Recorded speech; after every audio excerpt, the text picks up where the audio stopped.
IGR,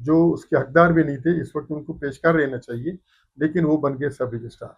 اور پھر یہ کہ جس طرح سے وہ اس وقت لوگوں کو کے ساتھ مس بیہیو کر رہا ہے وہ کوئی ڈکی چھپی بات نہیں ہے. اور وہ اپنے آپ کو میں سمجھتا ہوں سب رجسٹرار سے زیادہ وہ اپنے آپ کو ڈسٹرکٹ رجسٹرار کے طور پہ پیش کرتا ہے. تو گفتگو، طریقہ کار، لوگوں سے ملنا، اور اس وقت وہ سب رجسٹرار گلشن اقبال ٹاؤن 1 میں ہے، وہاں وہ پیسے کے بغیر کام نہیں کرتے. بھاری بھرکم جو انہوں نے افسران کو، سینئر افسران کو جو پیمنٹ کی ہے، لگتا ہے ایسے کہ وہ ریکوری یہیں سے کر رہے ہیں. اور ایک میانہ روی ہوتی ہے، یہ گفتگو کا ایک سلیقہ ہوتا ہے، وہ بھی ان کے پاس نہیں ہے. اور بالکل ایک جیسے ایک سینئر بیوروکریٹ کی طرح وہ بیہیو کرتا ہے اور اپنا رویہ بہت سنگین رکھا ہے. وہ دن ان کو یاد نہیں ہے جب یہ کلفٹن صدر میں تھے راؤپوٹو کے ساتھ، اسماعیل راؤپوٹو کے ساتھ، یہ روتے رہتے تھے بچوں کی طرح کہ میرے ساتھ کیا ہو گیا، یہ ٹیلی ویژن پہ کلپ کیسے چل گیا، میں رشوت لے رہا تھا، بس میں توبہ کرتا ہوں آج ایسی چیزیں نہیں کرتا ہوں. لیکن جیسے ان کو ذرا سا ریلیف مل گیا، وہ دوبارہ انکوائری بھی کویش ہوگی، ختم ہو گئی، اور یہ اپ گریڈ بھی ہو گیا.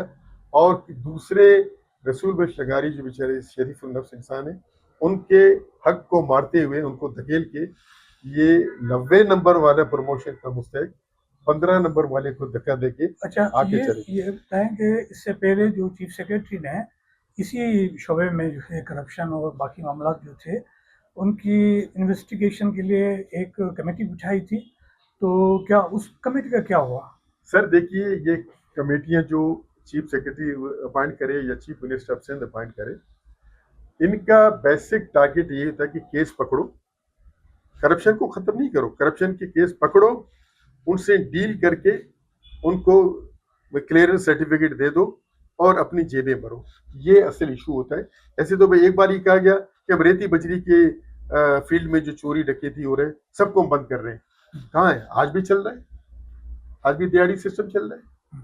تو آپ یہ کہنا چاہ رہے ہیں کہ یہ صرف دکھاوا ہے کہ انہوں نے رپورٹ کوئی اس طرح کی انویسٹیگیشن کا آرڈر دے دیا اور اس کا کوئی نتائج نہیں آتا، اور اگر وہ رپورٹ ہوتی بھی ہے یعنی بنتی بھی ہے، انویسٹیگیشن ہوتی بھی ہے تو وہ فائلوں تک محدود ہوتی ہے، آپ یہ کہنا چاہ رہے ہیں؟ بالکل فائلوں تک محدود رہتی ہے، اور پھر یہ کہ فائلوں کو وہاں سے غائب بھی کیا جاتا ہے.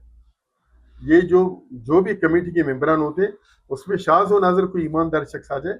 لیکن جس طرح سندھ کے ماحول کو پیپلز پارٹی نے خراب کیا ہے کرپشن کے حوالے سے، پیسے کے حوالے سے، رشوت ستانی کے حوالے سے، وہ پورا ایک کمپلیٹ ایک مافیا ہے جس کو توڑنا، جس میں بڑے بڑے نام آتے ہیں، سینئر پولیٹیکل لیڈرز بھی آتے ہیں، اور جو قربت رکھتے ہیں بڑے بڑے لوگوں سے، وہ ان کا پھر سکہ چلتا ہے. اس وقت جو ہے وہ پہلے تھا کوئی سیال صاحب تھے، وہ سوہیل سیال کا مطلب یہ کہ کچھ گراف نیچے گر چکا ہے. اب طارق سیال اس کی جگہ لے چکے ہیں. طارق سیال کے پاس جائیں، آپ کا کام جو پوسٹنگ چاہیے پوسٹنگ بھی کر کے دے گا، جو انکوائری دبانا چاہیے انکوائری بند کر کے دے دے گا آپ کو. یہ ساری صورتحال چل رہی ہے. یہ ناممکن سی بات ہے کہ سندھ سے جو کرپشن کا جو بیس لائن ہے یا بنیاد ہے اس کو توڑا جائے، ختم کیا جائے. اور جو آپ نے بات کہی، میں دوبارہ ریپیٹ کرتا ہوں، جو کمیٹی کے ممبران بھی ہوتے ہیں وہ صرف اپنی جیبیں بھرتے ہیں. شاذ و نادر کوئی ایماندار شخص آ جائے اور اسے وہ عرف عام میں یہ لوگ پاگل قرار دے کے پھر آگے جا کے کمیٹی سے ہٹا ہی دیتے ہیں. اصل لوگوں کو موقع نہیں. بلوچ صاحب، آپ کا بہت بہت شکریہ کہ آپ نے جو یہ ونگ ہے، رجسٹریشن ونگ ہے، اس کے حوالے سے ایک پوری کہانی سنائی کہ کس طرح سے جو ہے وہ کرپشن کی جاتی ہے، اور اگر کوئی کرپشن کرے اور کوئی انویسٹیگیشن کمیٹی بیٹھے تو اس کا کیا اثر ہوتا ہے، اس کے نتائج کیا ہوتے ہیں، وہ دکھاوا ہوتا ہے اور اس کا کوئی نتیجہ نہیں نکلتا. ناظرین، آپ نے یہ سنا، بلوچ صاحب کی باتیں سنی، اور انہوں نے صرف ایک انسٹنس جو ہے وہ بتایا کہ کس طرح سے کرپشن کی جاتی ہے، اور وہ جو لوگ اس میں شامل ہیں یا ملوث ہیں وہ حاکموں کی طرح جو ہے عوام کے ساتھ جو ہے وہ سلوک کرتے ہیں. تو ہم اگلے پروگرام میں پھر آپ کے ساتھ رہیں گے. مجھے اجازت دیجیے. اللہ حافظ.